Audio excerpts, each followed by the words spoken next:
হয়তো দেখতে পাচ্ছেন, এটা আমাদের কুমিল্লা সদরের জাঙ্গালিয়া বাস স্ট্যান্ডের ঠিক মাঝখানে 13টা 25-এ, অর্থাৎ 1টা 25 মিনিট আমরা সংবাদ পাই যে এখানে 3টে গাড়িতে আগুন লাগছে।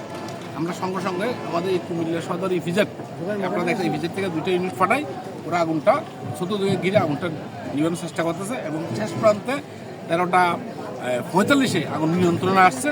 এখন একেবারে 2টা 14টা 15 মিনিটে আমরা আগুনটা নির্বাপন। আসলে আপনারা কৌতূহল সৃষ্টি কিসের কারণে আগুনটা লাগতে পারে, আগুনটা কী কারণ লাগছে সেটা আমরা এখনও বলতে পারতেছি না।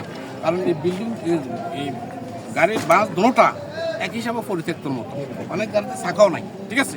যদি চলমান গাড়ি হইতো বিভিন্ন করে হয়, আর গাড়ি যদি বাহির থেকে আসছে এখানে ছিল হঠাৎ আগুন লাগছে, এটা আর ধরনের ইঞ্জিন গরম বা অন্যান্য গরম সমস্যা হতে পারে।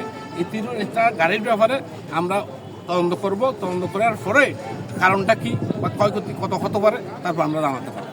কোনো হতাহতের কোনো ঘটনা ঘটেছে কিনা? অদ্যবধি আমি আসার পর থেকে এই যাবৎ কোনো সময় কোনো জায়গায় আহত নিহত কোনো সংবাদ নাই এবং আমরা কোনো ব্যক্তি পাইনি।